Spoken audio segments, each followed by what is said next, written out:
Well, good afternoon, everybody, and hello. I'm David Gertis, and I'm the chair of the physics department, and I am just delighted to welcome all of you, both those of you here in person, those of you sitting in the overflow seating out in the other room, as well as our audience that's joining us live on YouTube for the 29th almost annual Taya Wu Lecture in Physics that's presented by Klaus von Klitzing from the Max Planck Institute for Solid State Research in Stuttgart, and the winner of the 1985 Nobel Prize in Physics. Dr. von Klitzing was originally scheduled to give this lecture a year ago, but 2020 happened. Klaus, I'm really grateful for your patience and your good humor and your total commitment to coming and giving this lecture in person under pandemic conditions that are still ongoing. And in that context, I want to remind our audience members that university policy requires masks to be worn indoors at all times, with one exception. And one of those exceptions is that when speaking to an audience and keeping more than 12 feet of spacing, you can be unmasked, which is why those of us speaking from the podium today won't be wearing masks. The Taya Wu Lecture honors one of our most distinguished alumni, and this lecture series was endowed by Taya Wu's friends and admirers. Dr. Wu earned his PhD in atomic and nuclear physics from our department in 1933, and then embarked on a career of scholarship, teaching, and international scientific leadership that extended over 6 decades.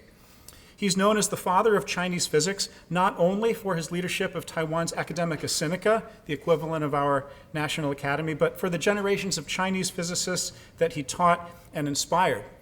2 of his students, T.D. Lee and C.N. Yang, shared the Nobel Prize in 1957 and were among the first physicists to deliver the Taya Wu Lecture.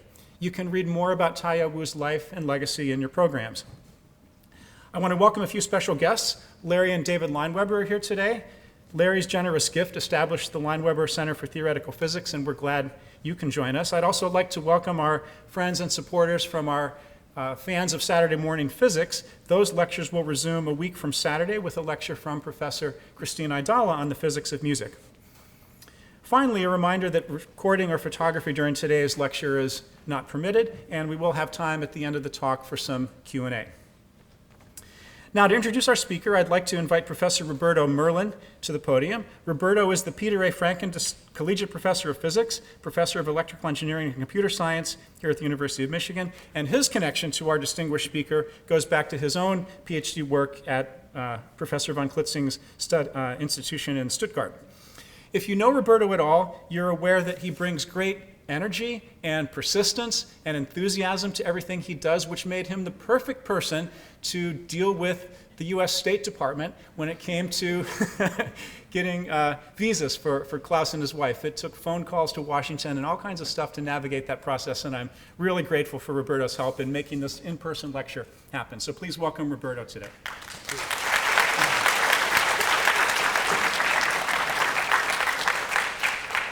As David said, we didn't know actually 1 week ago if this lecture was going to take place.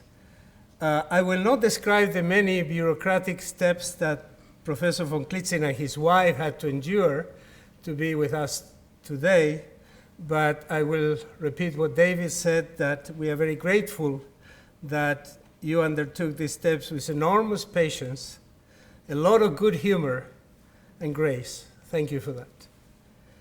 The discovery of the quantum Hall effect was a momentous step in the history of science for many reasons.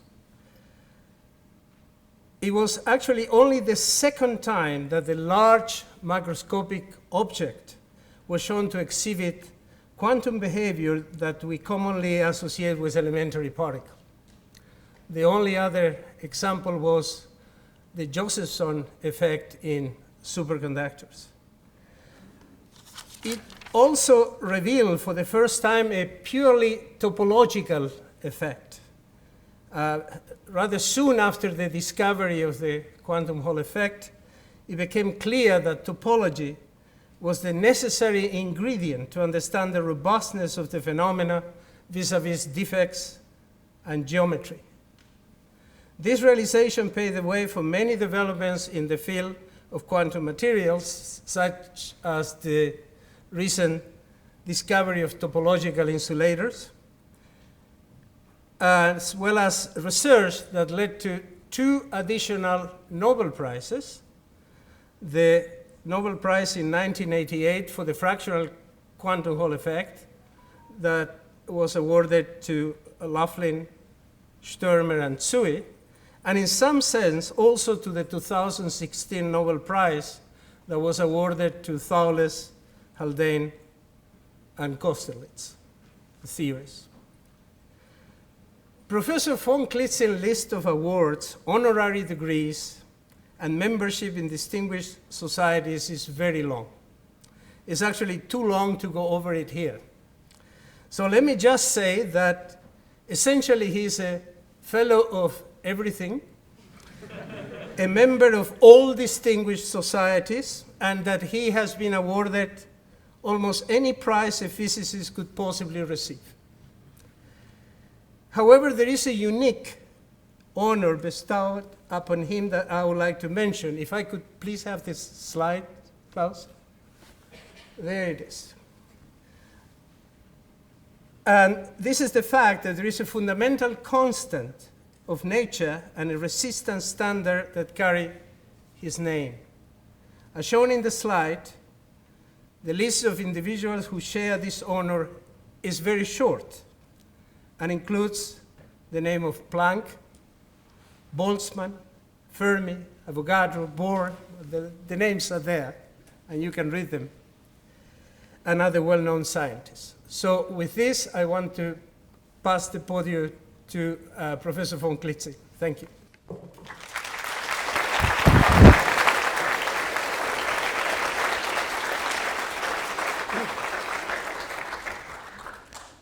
Thank you very much for the introduction. The privilege of a speaker is no mask. So.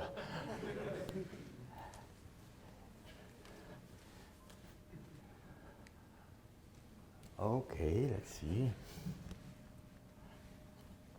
So today, I'm not in the center of the talk today. Today, I think Professor Wu is in the center of the discussion. And you see here a picture with Professor Wu with the Nobel Prize winner, with Dirac. And he had a lot of connection to Nobel Prize winners. And since he is so important, I will put his face in the headline of my talk. And you will ask, what is the connection between Professor Wu and myself? I have some connections. And so my first connection is that in my office, you will find this book, Quantum Mechanics from Tai Wu.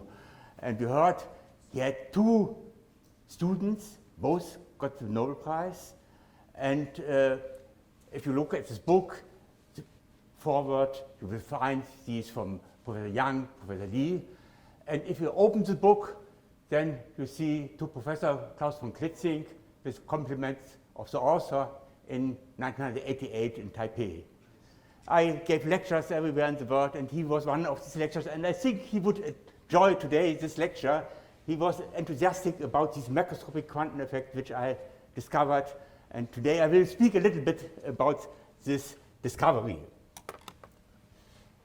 Now, we heard already all these lectures, and the 2 Nobel Prize winners, the students, are on this picture with Professor Tai Wu. And if I looked at this list of speakers, I was impressed about many, many Nobel Prize winners. You go through the list, more or less all Nobel Prize winners were there. And the last one was Donna Strickland. Perhaps some of you remember her. This was in 2019. She received prize in 2018. And normally, this lecture is given by Nobel Prize winners 1 or 2 years after they made the discovery. So you look here, Duncan Haldane, 16, got the prize, 18 the lecture, 17 already, Gibson in the same year. So, but I am special, because you see, this is a lecture this year, and I got the prize 1985. And I'm really very special. If you look at the list of Nobel Prize winners in physics, you will see during the last 30 years, all the Nobel Prize winners in physics were shared by 2 or 3 persons. Very, very seldom that one person gets it alone. And I'm the only living Nobel Prize winner in physics which got the prize unshared. So therefore, you waited for a long time, and it became late now, you never know. So you invited the last physics Nobel Prize winners who got an unshared prize for the quantum Hall effect. And today I will speak a little bit about this effect. So the title was a nocturnal discovery that triggered a revolution in international metrology. So nocturnal means something at night, and this is my official birth certificate of the discovery of the quantum Hall effect. You see here, it was the birth of my Nobel Prize discovery on the 5th February 1980 at 2 o'clock in the morning in Grenoble in France. So the photo was taken 5 years later. I have not always somebody who takes photo in my measurements and photographs, but when I got the prize, then the journalist said, okay, we want to have a picture about the situation when you discovered this effect. And since I was there at the discovery, I know exactly the situation. So I'm sitting in the laboratory, I'm an experimentalist, done some experiments, and at 2 o'clock in the morning, you see, it must be in France. In France, there is some baguette, some cheese, some red wine, Côte d'Iron. You know, everywhere in the world it's forbidden to have alcohol in the lab. But in France, red wine is like water. Yeah? So, and it's true, we had always all the scientists which worked at night, because a lot of scientists worked at night, you have less noise, the consumption of energy was very high, it was cheaper, so we worked at night, and at midnight we had always something like this. So this is a true story, I can tell you. Here in Michigan, I don't know what I should recommend. Perhaps I should recommend here in Michigan or something like this. And you say, this is just some juice, red juice, and then you may get some good idea. Now, what was my notebook at this night? So I've written down something, and in our institute we have now some copy of this notebook, and the most important equation is just this equation. You see there's some U representing the voltage, and here is some I, a current. So in principle, just Ohm's law, a voltage is equal some resistance times the current. This was the discovery, and the interesting point was that this resistance was a natural resistance.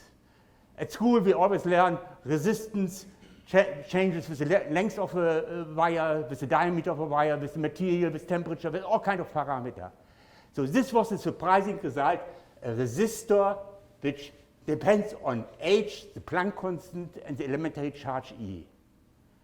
So fundamental resistance. I think nobody who had classical education could imagine that such a resistor exists, that you can measure something, and you measure something which depends only on fundamental natural constants. So this was a surprising result. And okay, 5 years later, I got then this nice medal. So this started in 1980, 5 years later, the Nobel Prize. I have here a picture. Very often you have a picture of how many publications or citation or something like this. I have here the number of publications where the name quantum Hall effect is in the title or in the abstract. Up to now we have more than 15,000 publications with this title. So you cannot read all of them. And it started 1980, 5 years, the Nobel Prize. You see a copy of my certificate. And already 13 years later, for the fractional quantum Hall effect, a second Nobel Prize was given. It was mentioned that Horst Thurmer, who gave already the lecture here in 2000, 2 years after he got the prize, and Bob Loughlin and then Sui. So these are the prize winner for the fractional quantum Hall effect. You see a picture with the certificate, and normally you have a written text and also a picture typical for the work of the people or about the life of the person. I have also a picture in my certificate, looks like this, my Nobel Prize picture. And I hope you know what this is. It must be Indian summer in Michigan. And therefore, I decided to come here to this place. This was the main reason that I'm coming now here to Michigan. You should not tell this to the border control. I told them I will speak about quantum physics. It's very important for the university. But in reality, we wanted to enjoy next week also the Indian summer here in this area. So this is my prize. And another important discovery, which got the Nobel Prize, was graphene. Graphene, 2010, the Nobel Prize, is an ideal two-dimensional system. It's such a thin layer of material, and this is very important also for quantum Hall physics. So if you look at the original publication for graphene, also quantum Hall physics played a very important role. And it was mentioned already, topology, and you had already Haldane here as a lecturer. This was then the Nobel Prize. And you see during the last 10 years, there's a big increase in quantum Hall effect paper, because topology is one of the arguments. Quantum anomalous Hall effect, topological insulator, all these have some connection with quantum Hall physics. So you see the development of this discovery during the time. Now, I will not speak about the physics in detail. I will speak about the final result and about applications of this discovery. So the final result is you have a device, you put a current, and you measure a voltage, and the ratio of the voltage divided by current is a resistor, and under quantum Hall conditions, this Hall resistance, the ratio between the measured voltage and the measured current, gives you a value which is independent of the material. The only condition is that you need a so-called two-dimensional system, thin layer of material, two-dimensional material, and you need a strong magnetic field. This is normally the condition to observe this. So all materials which fulfill this condition can show this quantum Hall effect. So the final result was a new type of electric resistor. So this was a surprise when I saw the experimental results. I looked for the accuracy of these quantization, and I was surprised. It worked very well, and it was fully unexpected at this time. So if you see something, you want to publish it, and I submitted a manuscript to Fisher Letters 3 months after my discovery, realization of a resistance standard based on natural constants. So this was the observation, a new resistor which depends on natural constants. And the answer some weeks later was, the paper is not suitable for publication in Fisher Letters. So this is a message to the students. If you see something unexpected, something absolutely new, then you have no chance to publish it, because everyone is skeptical. And I know from one referee, he looked first at the address. Okay, originally, if you were in America from Bell or IBM, it was easier. But if you're coming from a small university, my address was the University of Würzburg. And I know one American referee asked the question, Würzburg, is it East Germany or West Germany? This was the first question. And okay, be careful, I don't know this university, maybe a strange person. So it's safe to reject the paper. Okay, but I was not unhappy, because I sent it preprints today. You put it on an archive perhaps, to all the colleagues which are working in this field, and I told them, okay, I have discovered this interesting phenomenon. So I was not very upset, but I gave then at a conference, there was by accident a conference in Germany which covered exactly this topic, and I contacted the chairman and said, okay, can I have a post-deadline paper to report on this, even if it's not published? Said, okay, you have a post-deadline paper. So I went to this conference on precision electromagnetic measurements, and the title of my post-deadline paper was a new method for the determination of h over e squared. Now, there's some interesting story, and I will show this for the first time. I got from the archives of NIST, of National Bureau of Standards, originally in Washington, some trip report of a scientist who attended this conference. And this is a trip report of Barry Taylor, National Bureau of Standards, today NIST. And if you go abroad, normally at the university you have to write a report, what you have seen. And one statement was the highlight of was a post-deadline paper of Klaus von Klitzing of the University of Würzburg. And we had a lot of discussion, some beers, some discussion, and he discovered that I'm a real person, and he was one of the referees. So after 3 days, at the end of a conference, it's written down in this report, I called Trick, one of the Fisher Letters editors, on Klitzing's behalf to discuss the best way to handle the changes. He wanted to have one change, I will speak about it. The paper should appear then in August. So we called from Germany the editor, and the editor said, okay, we will manage it. So in this way, just giving a post-deadline paper by accident, meeting one of the referees, convincing him that you have done good work, then everything was okay.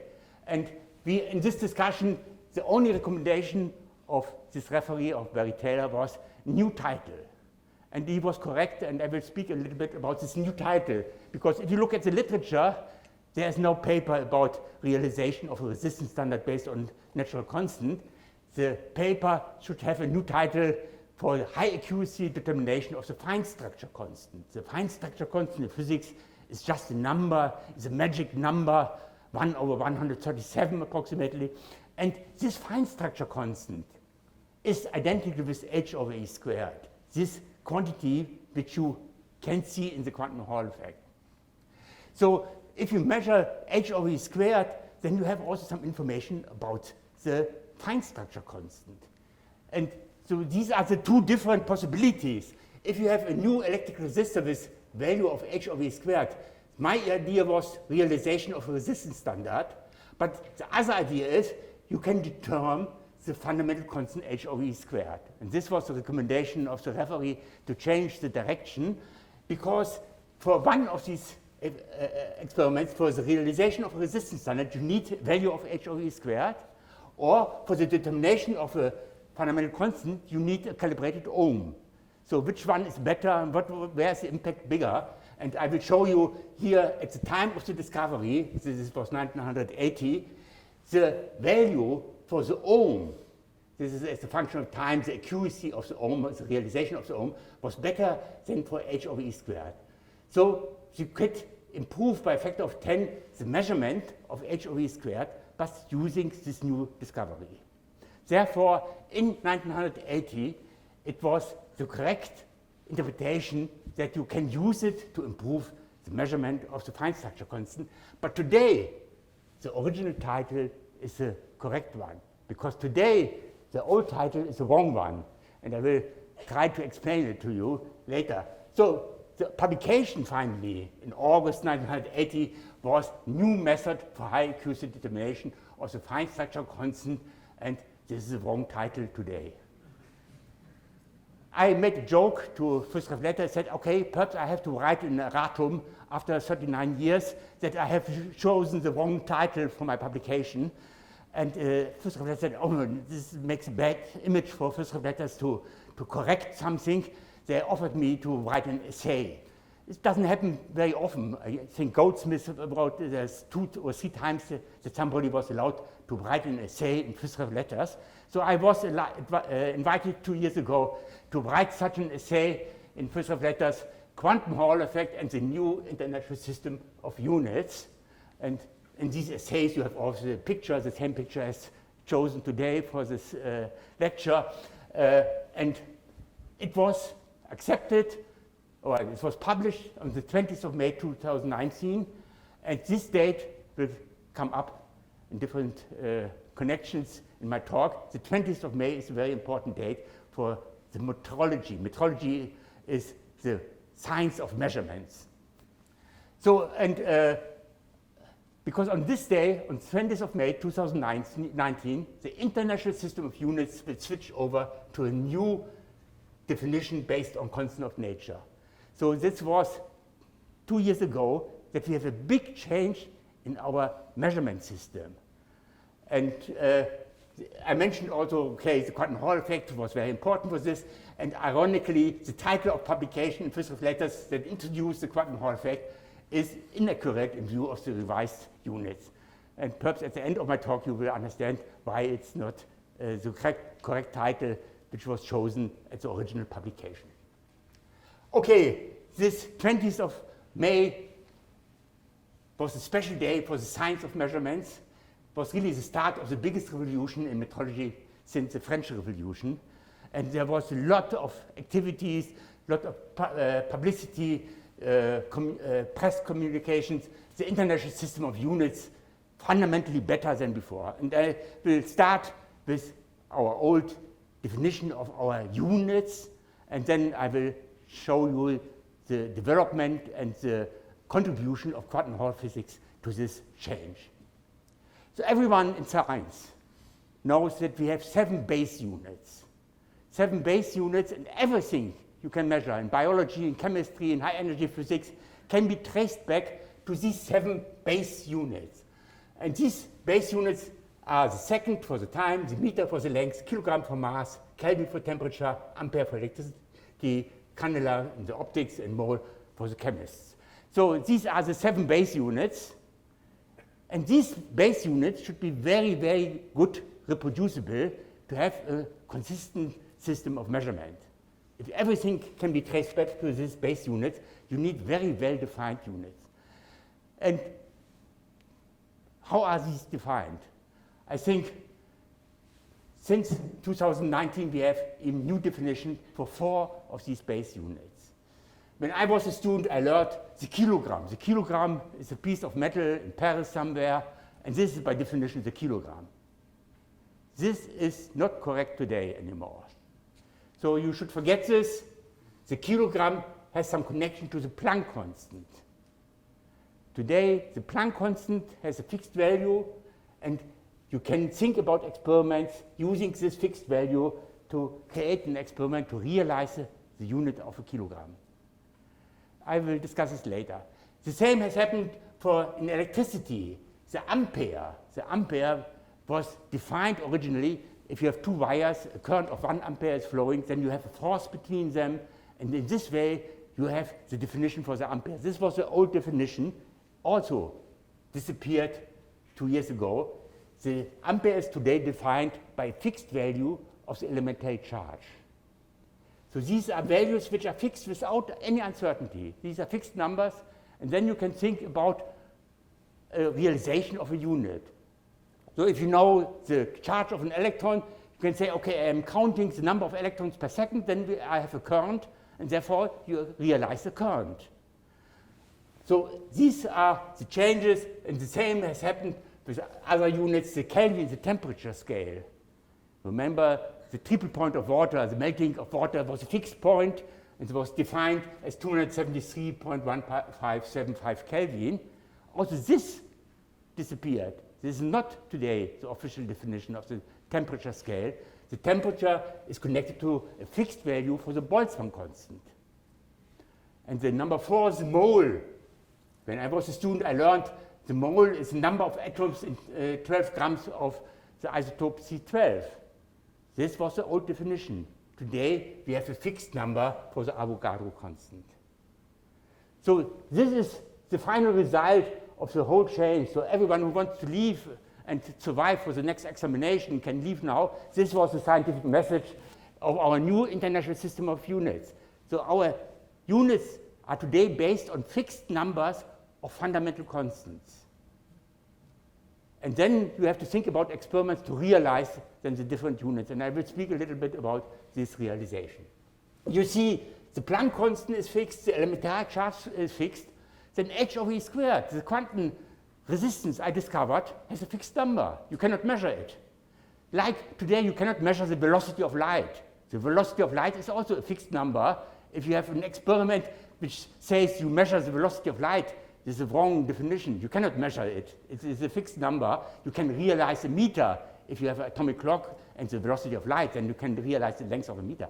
But you cannot measure these fundamental constants anymore. So therefore, h over e squared, if it's fixed, then the quantum Hall effect is a fixed value. And you can calculate this h over e squared. This is the value of the quantum Hall resistor. And I got a certificate which says the value of the von Klitzing constant, Rk h over e squared, is 25,812.8074593,045 ohms. And this was only calculated for 15 digits, but in reality, we don't need a higher accuracy for calibration, and all the institutes which are doing the calibration, they have this number, and they say, if I use the quantum Hall effect, I know the resistor of the quantum Hall resistance is this value.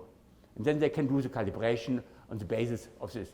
Okay, you have to follow some checks whether your sample is correct. There's some publication how to do high precision measurements for quantum Hall devices.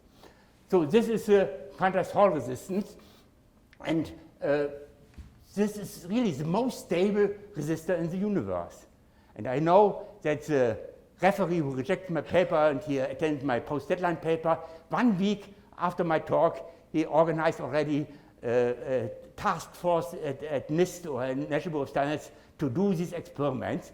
And the first experiment they have done, they measured their official ohm. Here you see on the top, this is the official ohm of the United States. The laws in the United States say the realization at NIST is the official definition. If they are wrong, that doesn't matter. So this ohm was in the United States the official ohm. And they tried to measure this ohm against the stable quantum Hall resistor. And they have done this for some years, and they discovered, oh, our ohm is drifting away. So they had a small change, only 0.05 pico per year, part per million per year, but you see a change. Other countries have done the same. In France, they have done this for a longer time. You see, in France, they measured their wire resistor against the quantum Hall resistor, and this is a drift with a positive drift. Different wires have different drifts. They are not stable. And I can tell you a nice story about the Japanese. The Japanese, they have done these measurements for 20 years now, and here, okay, is a Tokyo wire resistor, and they measured here for 20 years, between 2000 and 2020 approximately, this curve, the change of the Japanese resistor against the quantum Hall resistor. And during the last 3 years, they even exchanged resistors with the United States, with different materials. You see here on top, you have different colors here, and these are different samples from different origin. Gallium arsenide samples, graphene samples, different from NIST, from the Japanese company. So, and if you use different quantum Hall samples, you get the same result for the resistor, but you see a time change for these resistors. And you see also a jump somewhere, a jump. Do you know what the reason for this jump is? This was Fukushima. Because at Fukushima, there was a power failure, and normally the wire resistors are kept in the oil bath exactly at 20 degrees to stabilize the wire resistors. And the wire resistor has changed during the earthquake and the Fukushima disaster in Japan. And we have tested this behavior of wire resistors. I will show you here some experiments. These are wire resistors kept in the oil bath. And we have done an experiment. We changed the temperature of the oil bath from 20 to 22 degrees, no, from 20 to 22 degrees for 7 hours, going back to 20 degrees. And there's a memory effect in the change of the resistance. You see here, this jump comes as a memory effect by changing to 2 degrees the temperature of a wire resistor, because some strain is changing or some parameter. We don't know exactly what is the origin of all these changes. And then we have changes by 6 hours for 24 degrees, and you see another jump. So you see, wire resistors are not stable. And now the quantum Hall factor is something everywhere in the world you can produce in your laboratory this type of experiment. You can do very accurate calibration.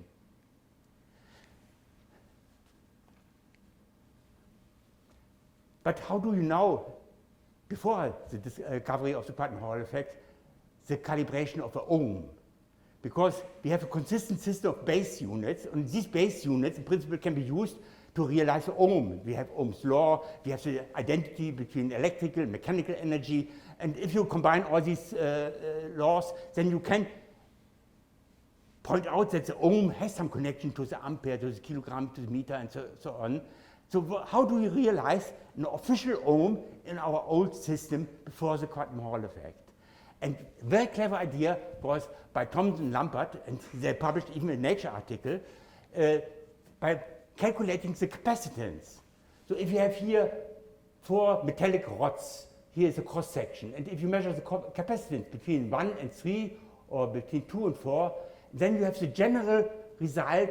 This was the theoretical paper, that you have this combination of the capacitance of these rods per length unit. So you can change the length by some screening parameter or what's here. So the cross capacitance of such a system can be, in a symmetric case, calculated, and this capacitance by length is just 2 picofarad per meter. So you can calculate very accurately the capacitance of this system without too complicated edge corrections and so on. Because the capacitance is mainly a function of epsilon 0 and the geometry of the capacitor. So, and then you can use the AC resistance, and in this way you can realize in 1 ohm. In our official system, you're just using time for the frequency and the length for the geometry of the length of these rods here. So in this way, and I show you in my hands this Thompson Lambert capacitor. This was done mainly in Australia, and these were the only place where they built up such an equipment to measure in a high accuracy way the value of a resistor. And whereas in most of the laboratories in the world they had the wire resistors, only the Australian people were able to have a resistor, and therefore from time to time the different countries came together in Paris, brought their own resistor, and they compared this, because relative measurements you can do very accurately. And then one country say, okay, I moved away in the positive direction, I moved away in the negative direction. So these are the results as a function of time for the different countries. This was the reference line from the Australian, and this was the change in the different countries. This was the situation before the discovery of the quantum Hall effect. And then it was clear that in 1990 they agreed internationally we will use in the future for all our calibration this new quantum effect of the quantum Hall effect. And they measured, first of all, the quantum Hall effect for different devices, and you will see here in this list the different countries. They measured 25,812.809 plus minus 2 for the last digit, and so on and so on.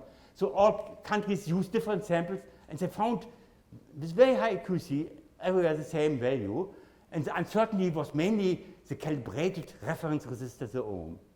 And therefore there was an international agreement one should use one of the best values given by the NIST in the United States, 25,812.807 ohms, and everyone should use this value without any uncertainty as a fixed value to have the same calibration everywhere in the world. So this was in 1990 introduced finally the Comité International de Points Mesure. They recommended that 25,812.807 ohms exactly be adopted as a conventional value, and therefore the index is resistance, Klitzing, and 90, because 1990 was the start for the von Klitzing constant. So this was the international agreement. It was the best value, and everyone should use this value for the calibration. So then we had everywhere in the world the same value, and it was published as a constant in the list of fundamental physical constants. It was published as a conventional value of von Klitzing constant. It was the best value available at this time, and had no uncertainty because this was a fixed value. But it was not in agreement with our official international system of units, because it was an artificial number, the best number, but it was agreed that perhaps no change in this recommended value of the von Klitzing constant will be necessary in the foreseeable future. This was the hope, but 30 years later, the result was that the future finished. Okay, a summary of the experimental facts. My discovery was on a silicon field effect transistor. This is also a two-dimensional system, but other materials, I mentioned graphene, gallium arsenide, heterostructure, there are different materials which can be used, and one has compared silicon against gallium arsenide. Without 10 digits, you got the same result, or different gallium arsenide samples, also with more than 10 digits. Epitaxial carbon, graphene, against gallium arsenide, also with 10 digits. And these are really limitations due to the experimental work. There's even here for the fractional quantum Hall effect, compared to the so-called integer, you can see this with 8 digits. The experiments are more difficult, therefore the uncertainty is bigger. And recently, the so-called quantum anomalous Hall effect was also used to do high precision measurements, and with 7 digits, they found the same value. This seems to be really, from the experimental side, very, very universal, this value. And at the level of about 10 digits, there is no change between different samples, different materials. So this is an experimental situation. So since 5 years, there is the idea that graphene, because graphene is such a wonderful two-dimensional system, it's just an atomic layer of carbon, that's maybe the best material in the future for the quantum Hall effect. It may be that in 5–10 years' time, everyone will use graphene for realization of the quantum Hall devices. Because you know graphene is such a nice thin layer, and the experiment is so simple. We are doing this in our lab for the students. To have such a sample, you put on the left side one metallic contact, the red potential, on the other side the ground potential, the black one. And if you apply under the quantum Hall condition, some voltage current is flowing, and the resistance, normally you measure the resistance perpendicular to the current at these yellow points, so you measure between this point and this point. But I have indicated already in the quantum Hall regime, the potential on this side is the same as the potential on one side of the sample, or this potential is the same as this one. You see that the so-called Hall potential is the same as the potential from this side to this side. So the quantum Hall effect, the two-terminal resistance, the voltage and the current of the two-terminal resistance is already the quantized resistance. And if a two-terminal resistance has this quantized value, you can combine different resistors, and so you can put it in parallel, in series, so you can generate all kinds of resistors. And normally in practice you want to have 10 kilo ohm or 100 ohms or a meg ohm, and I can show you in array. So here's an array of a large number of devices in parallel and series, and you see here, this is typical for quantum Hall effect, nice plateau. Here in the x-axis, the magnetic field, in the y-axis is some resistor, and you see here 1 meg ohm realization. Okay, due to this combination in parallel and series is only 9,999.999,966 ohm, but you can adjust it very close to some convenient value. So there's a lot of different combinations for all kinds of resistors. And very recently, some months ago, NIST, first of all, I will show you that graphene seems to be better because they have a wider phase space for the measurements. You can go to a higher temperature, for example. You can here go to 10 degrees. The light blue area is the area where you can use graphene if you want to have an accuracy of 1 in 10 to 9. And the dark blue one is the region where you have to work for the gallium arsenide sample. So you have much smaller magnetic field range, temperature range, current through the device. So therefore, the graphene is more popular in the metrology community than the gallium arsenide. But there are still also some problems from the material. I will just show you one of these Hall effects. The red curve is the Hall effect as a function of magnetic field, and then you see it's a nice plateau up to 80 Tesla. There's one flat plateau for graphene. So you have just to measure one of the plateaus and then measure the resistance, then you have the quantized Hall resistance. Okay, so this is the most recent design used by NIST. They have here 13 devices. Each one is a device here in parallel. Because then you can reduce the wire resistor from 25 kilo ohm to about 1 kilo ohm. So this is a resistor of 0.9982 kilo ohm. And I assume that in the future, most of the metrology institutes will use such a combination to realize a resistance standard. You can buy already such a system. This is a system offered by Oxford Instruments, tabletop instrument. You have closed cycles. You need still low temperatures in the experiments. So this is a system for a quantum Hall device. So this was my discovery, experimental access to this value HOV squared, and for a long time the conventional value was used for calibration, and now we are using this number, which can be calculated by the ratio of h over e squared.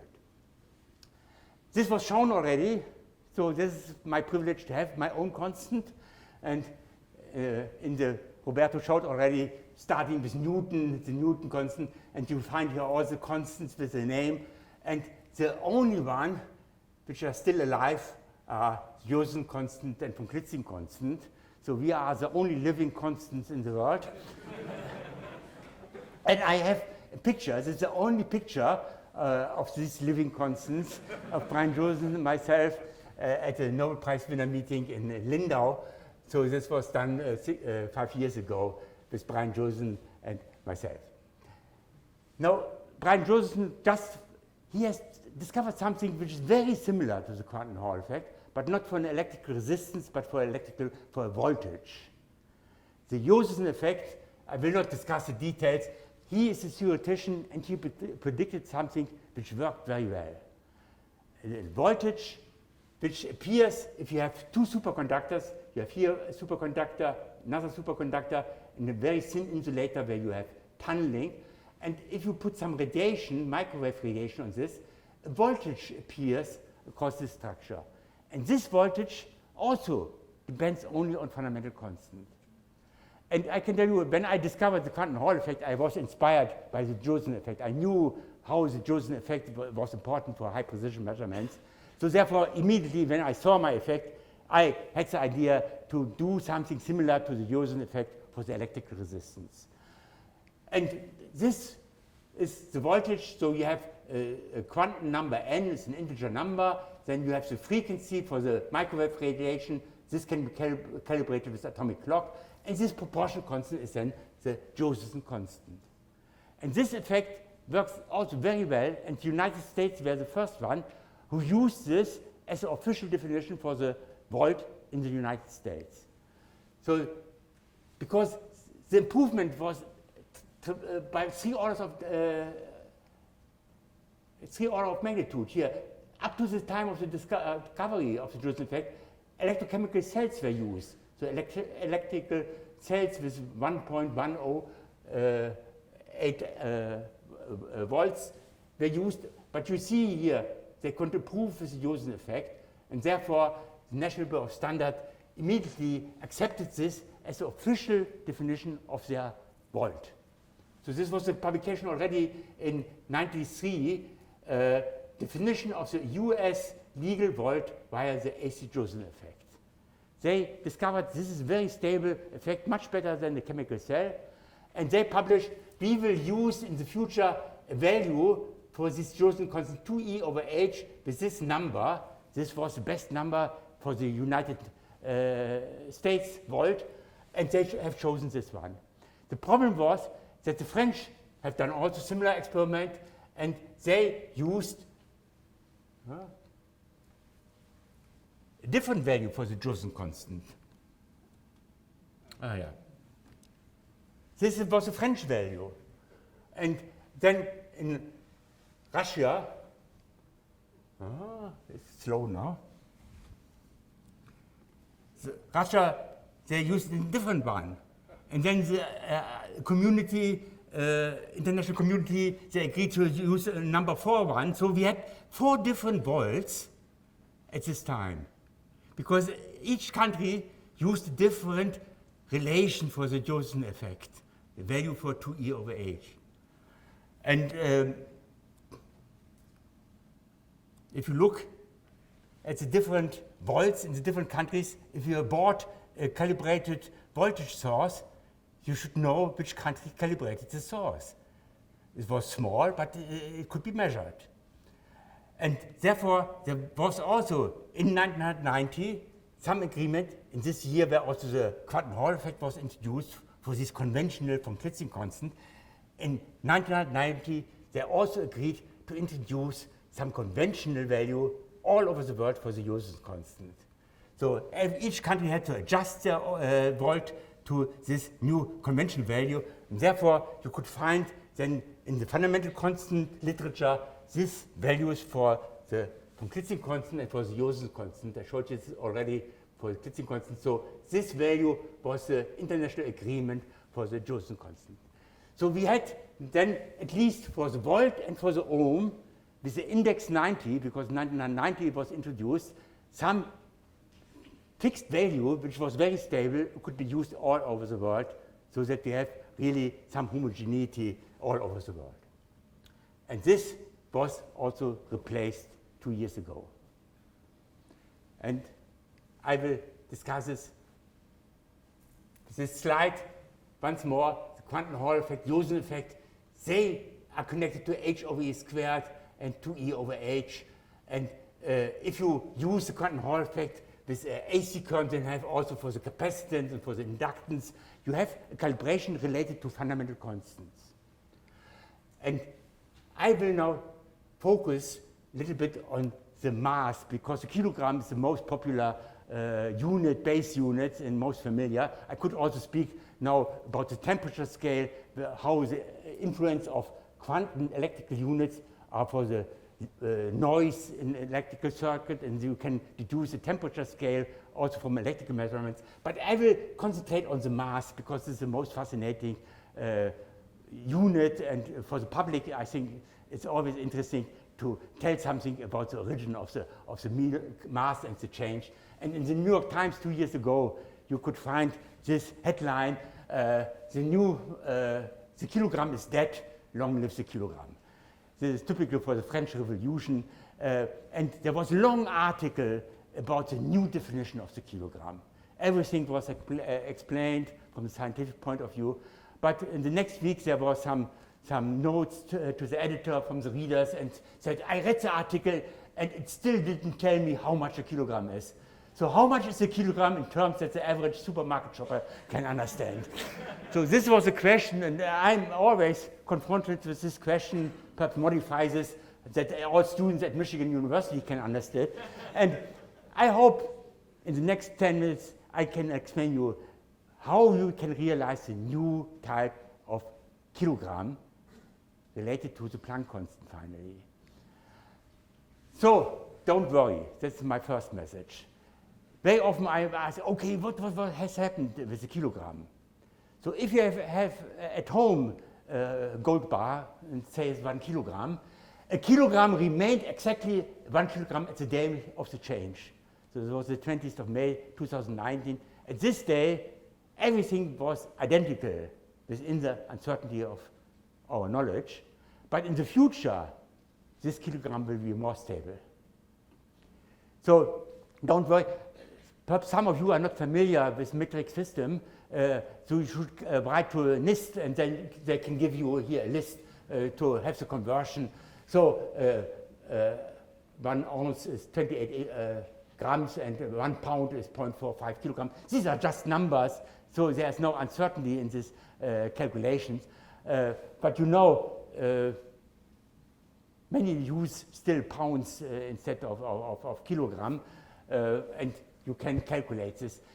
But the metric system is used nearly all over the world. The metric system introduced at the French Revolution, and I have here a map only of the country which have not officially accepted the metric system. This is Liberia, Burma, and the United States. So if I come in Washington to NIST and ask them what has happened with the metric system, and the answer is, we are moving inch by inch to the metric system.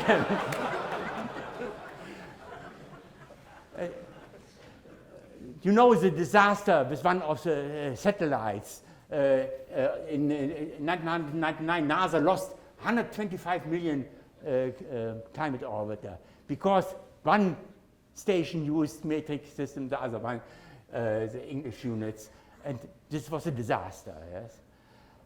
Now, in England, we see very similar developments up to recently. If you went to the supermarket in England, United Kingdom, then the tomatoes, the price was given in pence per pound, but it was by law, although it's necessary to write in kilogram. So how many pounds per kilogram? And due to Brexit, this law was cancelled. So in the future, in England, you should not use kilogram anymore. And more important for the public was that the pint, the imperial pint, was introduced again with a calibration label of the crown and so on. 5, 6, 8 milliliters is a pint in England. Now in the United States, I heard 473 milliliters, the liquid pint, and the dry pint is 551 milliliter. So this is like in Middle Age, every country has some different units. And the idea of the metric system and after the French Revolution was to have everywhere in the world the same units. And I will discuss a little bit this metric system. At the French Revolution, the meter and the kilogram was introduced more or less. And the idea was also to have only the metric system in units 1, 10, 100, not 12 and 60 and all these other units. They were not successful with this change.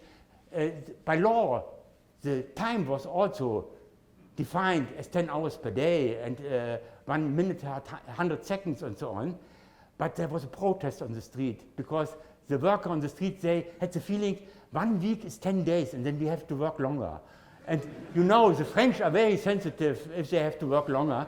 And it's a true story. There was demonstration on the street at this time, and the government said, okay, now the time we will not change, so we will go back to the 24 hours per day and 60 seconds per minute. But for the other units, it was really chaos. In Europe, we had about 500 different units for length and for mass. The mass was very often used as a grain.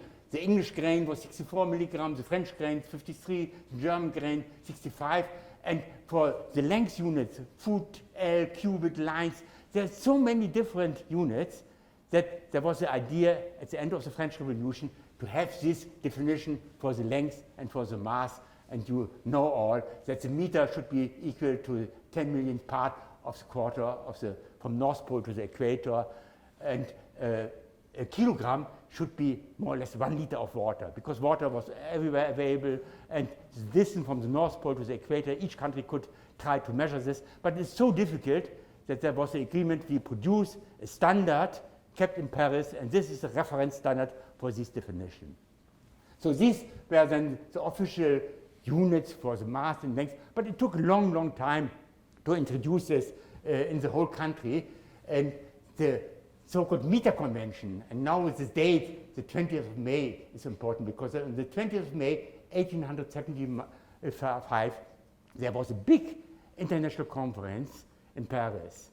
And this was the meter convention, and His Excellency, the President of the United States of America, Majesty of the Emperor of Germany, Majesty Emperor of Austria and Hungary, all they come together desiring the international uniformity and precision and standards of weights and measure.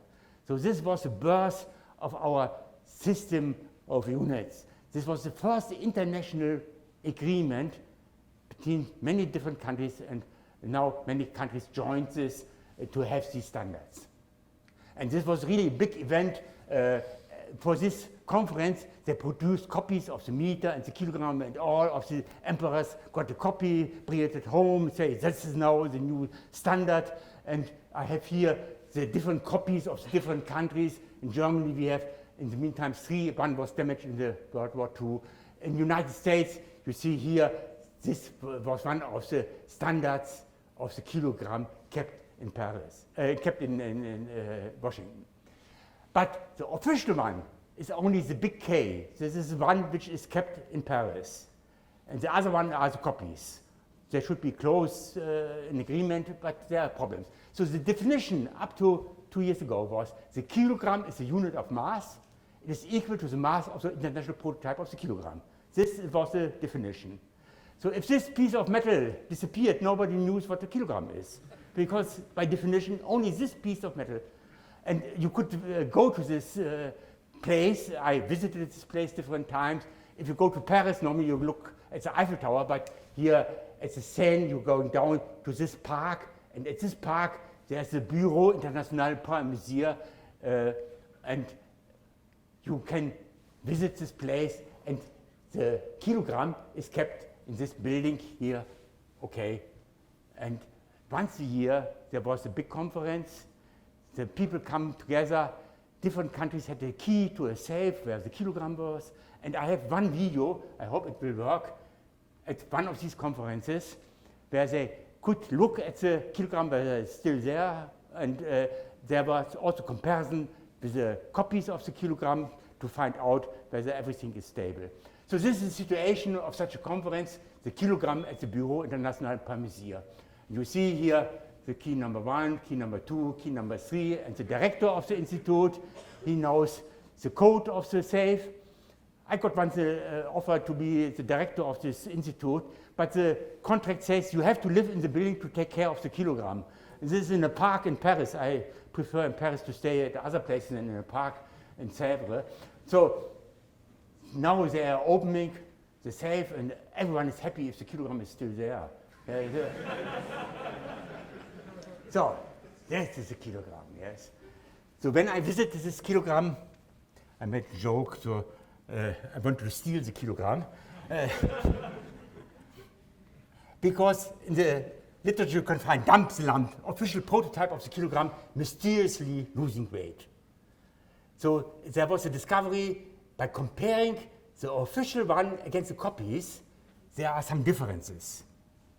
These are the experimental results. So you have the reference, is the official kilogram, and these are the comparison to all the copies in the different countries. Now you can say all the copies, they have the tendency to become heavier, or the original one becomes lighter. And the interpretation was that our official kilogram became lighter with time because the melting process was slightly different. More gas was included in the material, which diffuses out. So there was a feeling that our official kilogram is not stable. And we had already a long time ago a lot of discussion, redefinition of the kilogram, a decision whose time has come. 16 years ago, we started this discussion. We had international conferences, how to move away from a prototype, from a reference, which if it's damaged, then we don't know what the kilogram is. So this was an idea 16 years ago, and the question is, who can decide about a change of our units? And this is so-called General Conference on Weights and Measure. It was introduced in 1889. Every 4 to 6 years, they have a meeting. This is really one of the old traditional conferences. And the conference number 26, the last one, was in 2018. And I will tell you a little bit about this conference because this was a historical meeting where they made the decision that we now want to change our system. So this general conference, these are the countries which are representing this general conference. And the last one, as I mentioned, was in November 2018 in Versailles. If you stay in front of Versailles, on the left side there's a conference center, and here was the entrance for this conference. And this was, I was invited to be there, and this was a conference hall. You see here the different countries in alphabetic order. Germany is in French Allemagne, therefore we are in the front row. Australia, all the different countries, representatives are in the conference, and I was invited also to convince the people it's time to change our international system of units. And this was the decision, voting for fixed values of fundamental constants. And you see Colombia, Hungary, Brazil, Japan, everyone stood up with a sign, yes, I am in favor of this change. And this was the only conference, international conference, where nobody said no. Everyone should yes. Because if you have international conference, there's always one country who wants to have more money or something else, said no, I want to have a compromise. All countries agreed, all delegates voted yes. And in the New York Times, they published this paper of this decision, and it was mentioned that these countries voted to redefine 4 basic units of measurements, the kilogram, the mole. And it was written that among them was Klaus von Klitzing in front row, so I discovered me taking picture because I was so impressed at the conference with standing ovations. They were so happy to have this breakthrough in our international system, to have a more stable, more reliable basis for all our measurements in the future. So this was the situation in 2018 for a new international system of units, for a new kilogram. And I will speak a little bit about the kilogram because we had conferences also about quantum Hall physics, and if people from metrology were there, they spoke about the quantum Hall effect, the key to the SI redefinition. Without the quantum Hall effect, we would not have reintroduced the new international system of units, because the combination of Josephson effect and quantum Hall effect opened experimentally the way to have this new definition of our units. So this was experimentally driven change. This is the final result for our new kilogram, or one possibility, a balance, so-called Kibble balance. So a balance means you have two forces on both sides which are in equilibrium, and on one side you have the mechanical force of a mass, and on the other side is the electrical force, in principle electrical current in the magnetic field. So you balance these two one, and the electrical quantities can be measured with the quantum Hall effect and the Josephson effect, and if you analyze this experiment, you have a one-to-one relation between the kilogram and the Planck constant. So this is one method, but there are different ways to combine the Planck constant to the mass. But this is the most popular one. So these are the countries which have built up such machines, and I have visited all of them. These are the typical Watt balance for the reality. And this is one at NIST. So the original kilogram, the big K, was replaced by such a machine. This is a new kilogram. Normally you say the balance is just comparing two forces, but here you have also moving parts. This is necessary because you, in order to remove details of a coil and of wires, you're using two types of experiments. By moving a coil in a magnetic field, you induce voltages. And in this way, you can remove all parameters of a coil if you do the measurements of equilibrated the force, and you have the motion to induce voltages. And if you combine these two experiments, you have a direct way to relate the Planck constant to the kilogram. So the quantum Hall effect was not only important for electrical quantum units, but also for one way to realize the mass. And you can buy already in Germany the prototype, industrial prototype. It's called Planck balance, not a Kibble balance. Kibble was one person who introduced the idea of this balance. But the Planck constant is the basis for all calibration of the kilogram. And people working in this field, normally they have this number on the arm that they remember for the calibration, this number, Atula people. That was the idea of introducing our international system for all countries, for all people to have the same units. So this is a certain summary. The new SI, fundamentally better. We have the Planck constant is exact, the electron charge is exact. In this way also the von Klitzing constant, Josephson constant are fixed, the Boltzmann constant is fixed, the Avogadro number is fixed. But there are also losers. The kilogram standard, originally by definition, the kilogram without any uncertainty was a kilogram, but now there's some uncertainty due to the experimental realization. The kilogram uncertainty rises from 0 to 10 ppm. This is the uncertainty for the experiment. The volt standard, we had to jump from the conventional to the correct one, shift of 100 nanovolts. The ohm standard shifted by 17 nano-ohms. The molar mass is no longer defined as 12 gram carbon per mole. This is also a very important consequence. The mu0 and the epsilon 0 in our old system were fixed numbers. In the new system, you have to measure them. So this is one consequence also of the new system. And the triple point of water no longer defined as exactly this number. But the electron mass, now we know the electron mass very accurately in units of kilogram, because the Rydberg constant, if you have fixed value for the Planck constant, velocity of light is fixed. The fine structure constant is very well known. If you measure by spectroscopy the Rydberg constant, you have direct value of the electron mass in kilograms. And this is also a nice way to realize the kilogram, because if you know the electron mass in kilograms, then you can transfer or go from the electron mass to atomic mass by comparing some cyclone frequencies or so on.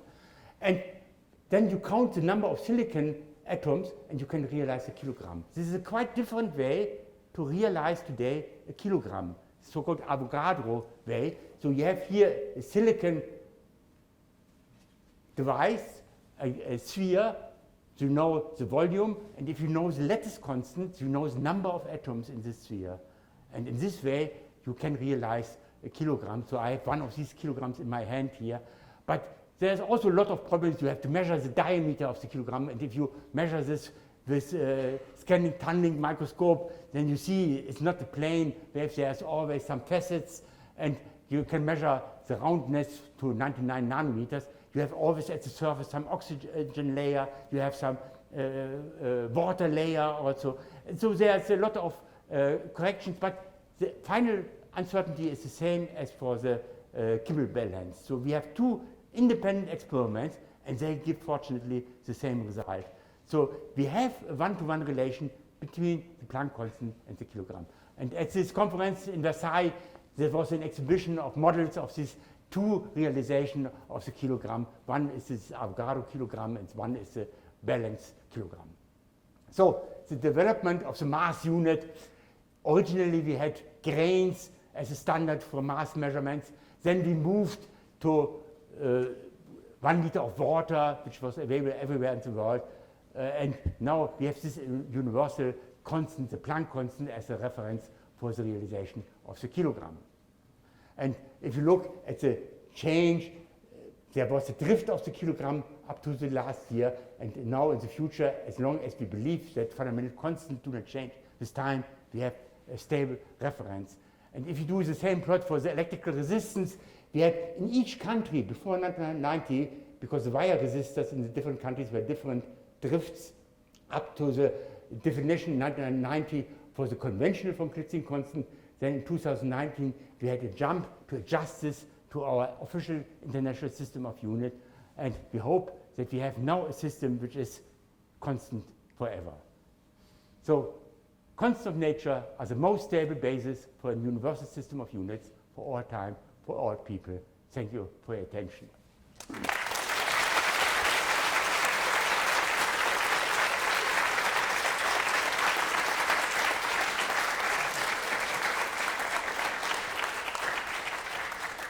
Thank you so much, Professor von Klitzing, for that great and fascinating talk. One announcement before we take questions. So we'll give time for folks who need to leave to make their way to the exits. But before you leave, there are cookies that you can pick up on your way out. We haven't had the usual refreshments beforehand, but we do have some cookies for you to take with you as a souvenir.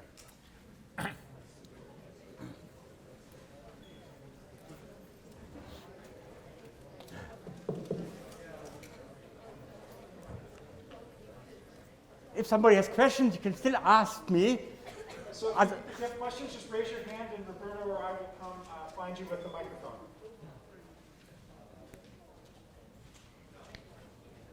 You had some questions? What was the original kilogram, the standard kilogram in France made of? What metal? Platinum, iridium. Originally one was pure platinum, and then platinum, iridium. Yeah, my question was the standard metal that the original official kilogram was made Yes, platinum originally, but later was a combination of platinum and iridium. I don't know whether I pronounced it correctly. Question over here. Yeah, what was the line of research that led you to make the measurement that? No, simply I have here a picture really of the device. This was my research topic. I worked on the silicon field effect transistor. I wanted to improve the velocity and miniaturization of field effect transistors, the most important device. And you have to know the mobility, the scattering, you have to know the number of electrons, and the Hall effect is the standard method to get information about the concentration of electrons. So my basic research was to understand the motion of the electrons in such a field effect transistor.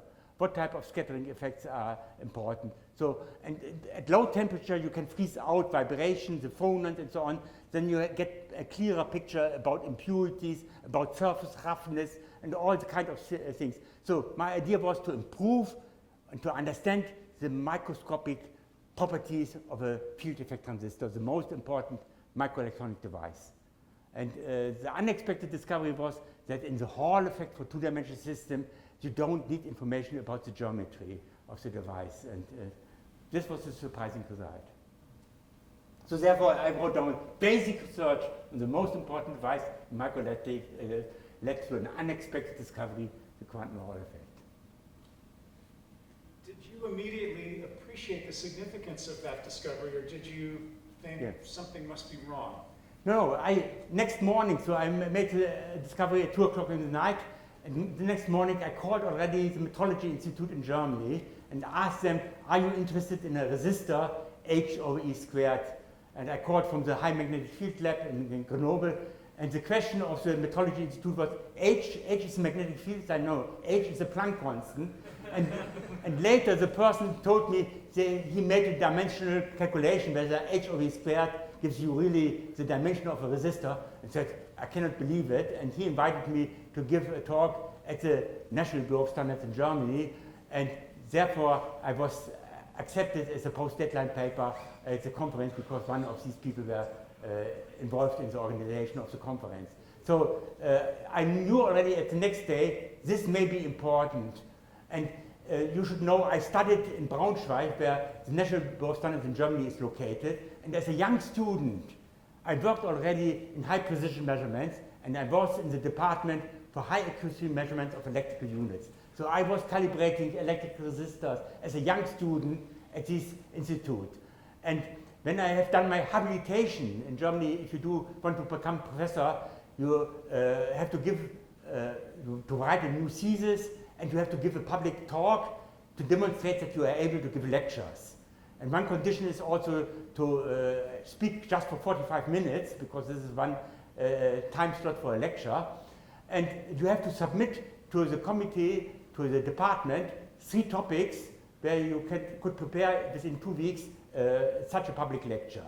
So, and I submitted 3 different topics, and they selected the topic, the SI units, definition and realization, because at this time the Josephson effect came up, and I demonstrated as an experiment the AC Josephson effect for the realization of a volt. So you see, there's so many contributions that I immediately saw when I discovered it. That is important, maybe similar to the Josephson effect for metrology, and therefore it was clear for me that I should go in this direction. I am sure that other scientists would say, okay, what is this for? Why should I be excited about this? But I knew about our international system of units. I knew about the importance of the AC Josephson effect. And as a joke for this public talk, I organized an atomic clock controlled by radio control to the atomic clock of the National Bureau of Standards. And I made the joke, within 1 second, I finished my talk in 45 minutes. And then the professors, which didn't understand my talk, said, okay, he's able to give lectures for 45 minutes. And therefore, I was accepted as a professor. So this was my experience. And once more, metrology played in my whole life very important role. My PhD advisor was related to the Bureau of Standards in Germany. So this environment was very important also, that I saw the importance of this discovery. Therefore, already the next day, I was thinking about this, but I never thought about the Nobel Prize. This came at this conference. Some Korean scientists came to me and said, this will be a Nobel Prize. This is the first time, 3 months after the discovery, that somebody told me this is so important for application in metrology. Other questions? There is one there. Thank you for the talk. One question I have is, do you have any advice for grad students navigating the physics field? But I have advice. Yeah, advice for graduate students. To be enthusiastic. This is first of all. You have to like it. And okay, very often I give to my students, first of all, the recommendation, you should not stay longer than 5 years in one place, move to other place. Because other environment, you learn so much So I went to England, I went to France, United States. Every time you see something new and you connect to other people which know you personally, which is very important for the future to get recommendation from people who are established and which know you personally. Therefore, you have to stay for some time in this lab. And then my recommendation also to cooperate with other groups in other fields. So we have very strong knowledge in a certain field, and today biological phenomena are so important, and you can educate biologists with physical methods in such a nice way. I think it's very fruitful to have then some connection to other fields. So have a strong education in one field that you know everything in a certain field, and then apply your application also to other fields, and not to stay your whole life in one place. Thank you. I can ask you a question? Roberto? I have otherwise many questions to you. And, If in the unlikely event that one of these constants would change in time, yes. how would we know? Okay, then you have to know what is the origin of this, and then you can include this in the definition. But for practical application, we know 8 digits is for all practical in industry application is good enough. But there's whole conferences about time-dependent fundamental constant. You know there are a lot of publicity with the fine structure constant, whether in the past the fine structure constant was slightly different or not. And from the theoretical point of view, everything is possible with the expansion of the universe or something else. It's not given by law that the fundamental constants are constants. Yeah? But from the experimental side, we know that the fine structure constant is not changing by more than 10 to minus 18 per year. This is the present situation. But if somebody discovered it and is accepted by the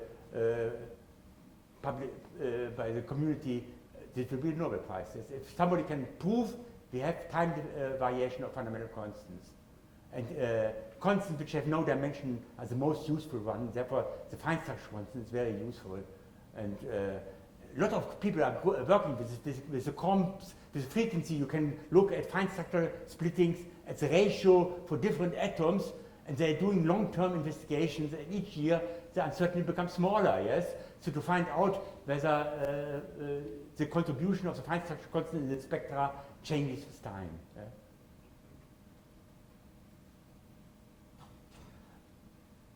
But one of the most, I expected the question, if you have followed the kilogram definition by the Kibble balance, we are comparing two forces.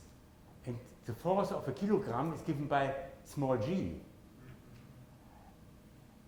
But this is not the limiting factor. You can measure today small g with very high accuracy.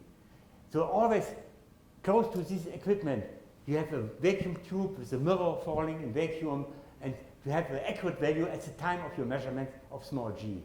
So therefore, this is not the limiting factor, but you have to know this small. This was my idea. I said, okay, with the balance, you have never a chance to realize the kilogram, because you know with the tide, the G changes with all kinds of environment. But you have equipment with very high accuracy, better than all the other uncertainties. Therefore, this is not the limiting factor.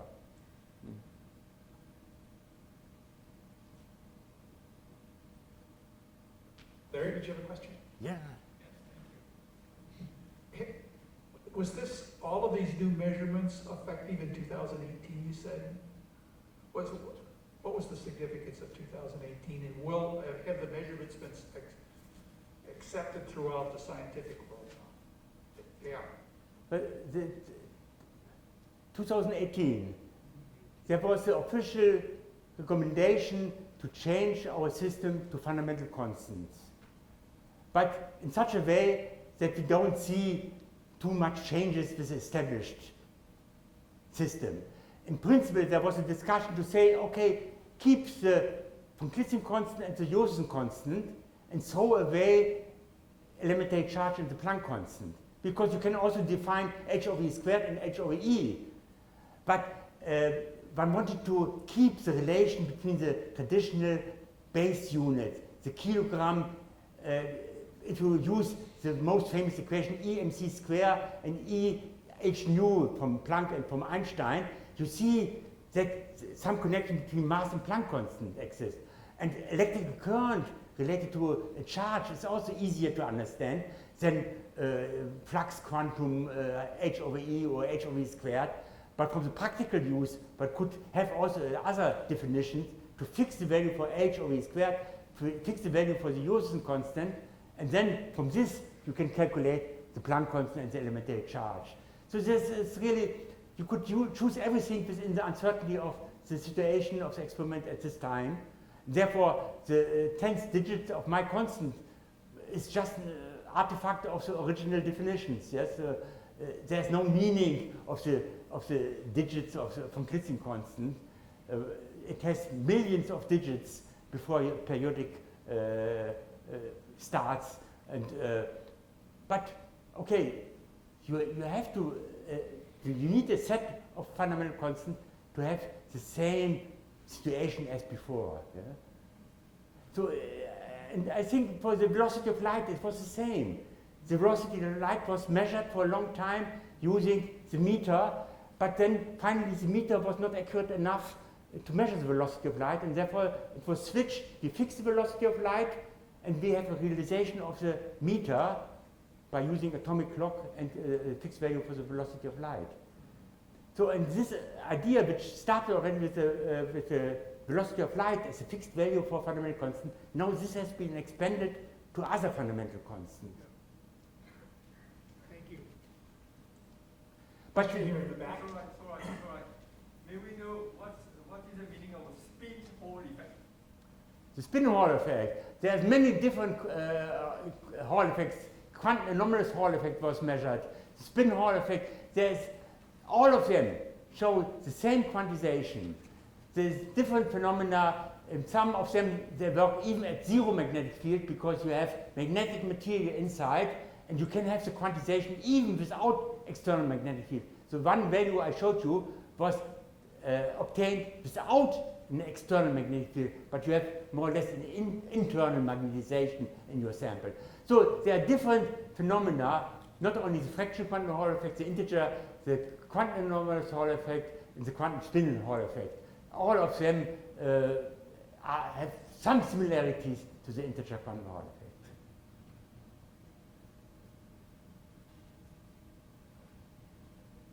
So the second is defined off the atomic clock, or an atomic clock. Is there a reason why we can't have it defined on a fundamental constant? Do we need to have some physical system anchoring it, or? In principle, the atomic clock, everyone knows that they work very, very well.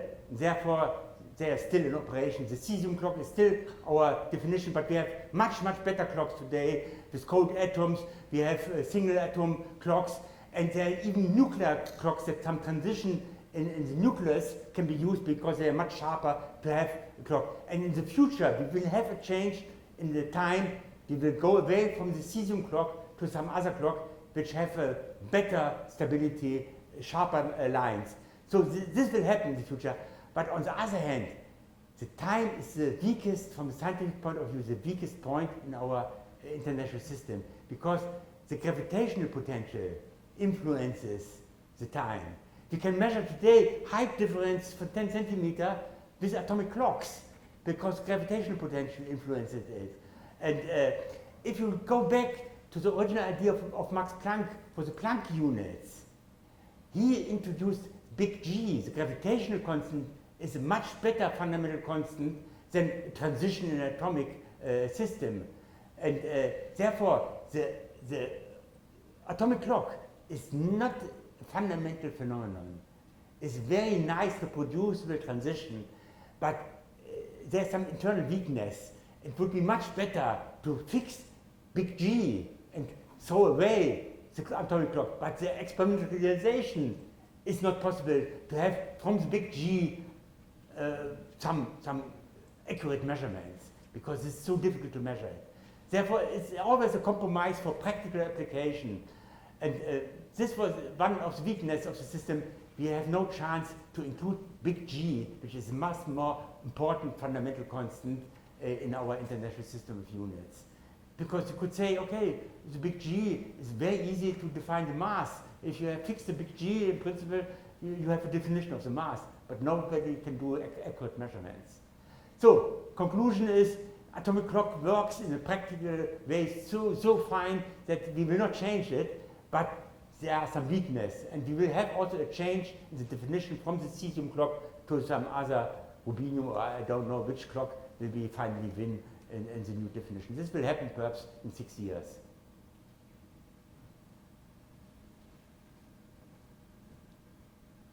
Okay, if there are no more questions, then let's give our speaker a big round of applause. Thanks for coming all this way.